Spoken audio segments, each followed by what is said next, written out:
Olá, amigos da Revolução Industrial Brasileira, tudo legal aí com vocês? Hoje é sexta-feira, 19 de março, eu, Fausto Oliveira, trago para você mais um Desenho de Notícias.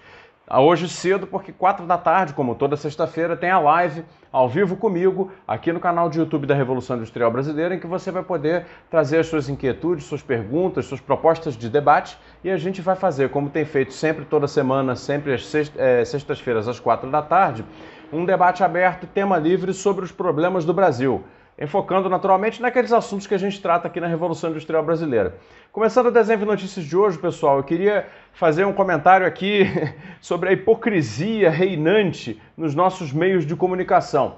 Eu venho falando há tempos já, desde antes que começou a virar um assunto mais premente, da questão da subida dos juros. Na quarta-feira, afinal, os juros subiram, todo mundo sabia que isso ia acontecer, e eu apontei várias vezes, e depois que fiz o vídeo que todo mundo viu aí, sobre como o Banco Central, afinal, acabou capturado pelo mercado, terminou de ser capturado pelo mercado com essa lei de autonomia e deu até mais do que aquilo que se pedia. Mas o interessante a respeito do pós-fato, quer dizer que depois dessa subida de juros, que foi em atendimento às demandas do mercado financeiro e ignorando completamente as necessidades da economia real, aparece na imprensa, que foi porta-voz das necessidades do mercado financeiro, o preço que a economia real vai finalmente pagar. Então você veja, o Desenho de Notícias de hoje é sobre um ato de grande hipocrisia. Tanto se falou sobre a necessidade de subir juros, principalmente no jornal Valor Econômico, com artigos de economistas de bancos privados, acadêmicos e outros porta-vozes desses interesses que pediram a subida de juros.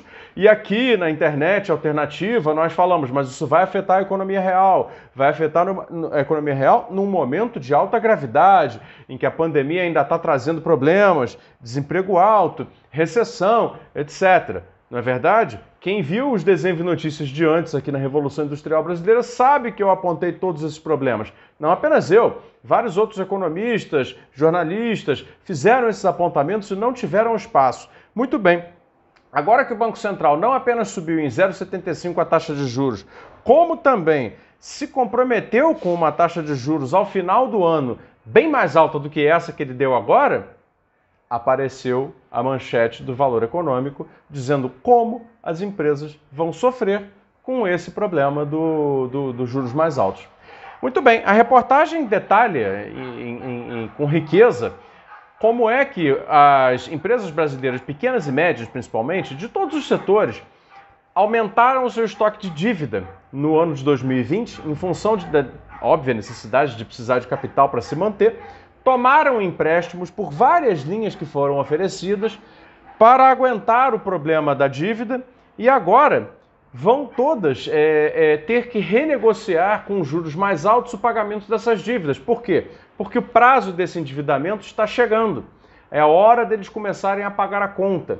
E o problema é o seguinte, agora aquelas dívidas vão ter que ser roladas em valores mais altos, porque os juros estão subindo.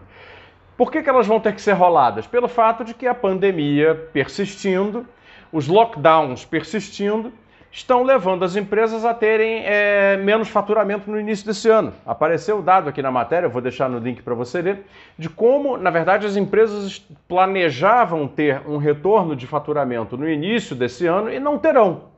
Ao contrário, é provável que elas tenham ainda menos faturamento no início desse ano do que tiveram no final do ano passado, quando algumas atividades econômicas ainda funcionavam com mais regularidade.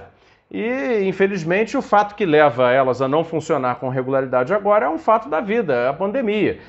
São mortes de pessoas por contágio de vírus. Ou seja, é necessário que elas fiquem mais paradas, mais dias fechadas agora, funcionando menos. Isso no geral. Há setores que podem funcionar e outros que não conseguem funcionar, porque aglomeram, dependem de contato social e etc. E aí, as previsões das consultorias vistas aqui pelo Valor Econômico são de que entre 90 mil e 120 mil empresas pequenas, principalmente pequenas e médias, fechem as portas no Brasil esse ano, o que é um número superior, inclusive, ao ano de 2020, quando houve a pandemia.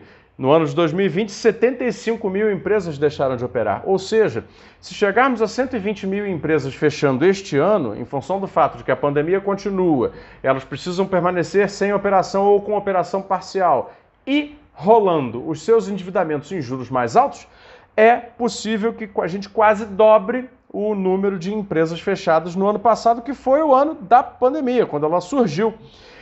Então é isso, quer dizer, o horizonte de crédito, o horizonte de financiamento e de tomada de dívidas para as empresas sobreviverem a este problema está mais dificultado. E a grande pergunta que fica é, por que é que o valor econômico não trouxe esse problema à discussão antes do Banco Central se comprometer com um ciclo de alta de juros? Você me responda.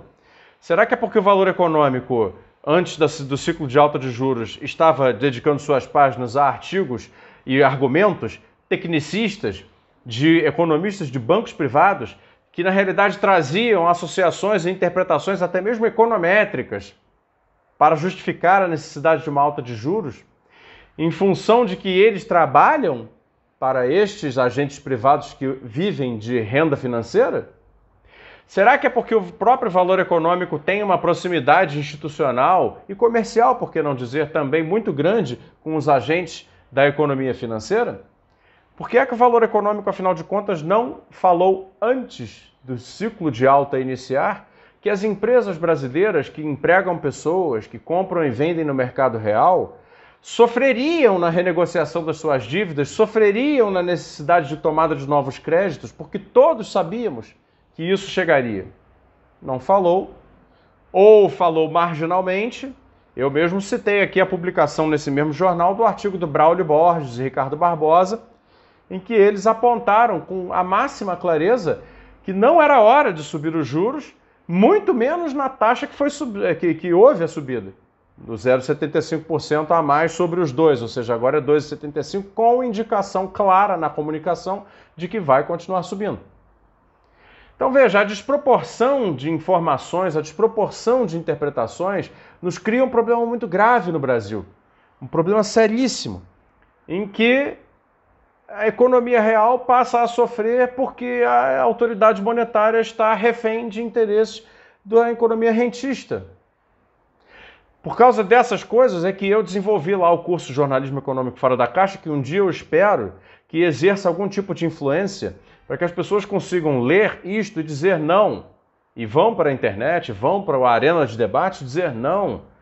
Isso está errado, isso é do interesse da economia financeira que está dominando o conjunto total da economia brasileira.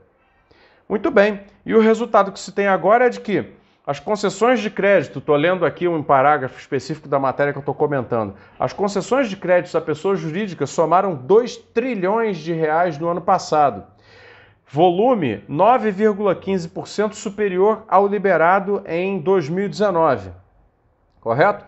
E aí é o seguinte, esses 2 trilhões de reais tomados em forma de dívida por empresas as mais variadas do comércio, de serviços, da indústria média brasileira, agora terão que começar a ser pagos em juros mais altos e isso certamente provocará diminuição do nível da atividade, portanto, menos horizontes de investimento, portanto, menos horizontes de emprego e, portanto, meus amigos, a recuperação que poderia existir na economia real brasileira já está completamente comprometida. Completamente comprometida. E, infelizmente, não será só por causa dos lockdowns e da pandemia. Será por causa desse movimento organizado de retomada do controle da economia, retomada da alocação de capital da economia em favor das atividades improdutivas do sistema financeiro. Esse é o país em que vivemos. Foi alertado, foi avisado, né? Inclusive pessoas de alto gabarito, como Braulio Borges e Ricardo Barbosa, argumentaram, nem assim foi possível trazer algum tipo de influência para sequer a comunicação do Banco Central. Ele poderia ter subido 0,25 agora e feito uma comunicação mais prudente, dizendo não, vamos esperar para ver o que vai acontecer. Não. Eles não só subiram 0,75, como se comprometeram na prática com juros de 4,5% ao final do ano. Esse país vai estourar numa recessão tremenda. Está na cara. Está na cara. Então é isso. Esse foi o Desenho de Notícias de hoje. Eu convido você para a live das 4 horas, ao vivo comigo, Fausto Oliveira, hoje, sexta-feira, 19 de março, na Revolução Industrial Brasileira, aqui no YouTube. A gente pode conversar sobre isso, sobre outros temas. E vou anunciar também uma novidade na Revolução Industrial Brasileira a partir da semana que vem. O anúncio vai ser feito hoje na live. Pessoal, espero vocês, obrigado. Amanhã tem mais Desenvolve Notícias. Conto com a sua audiência. Até mais.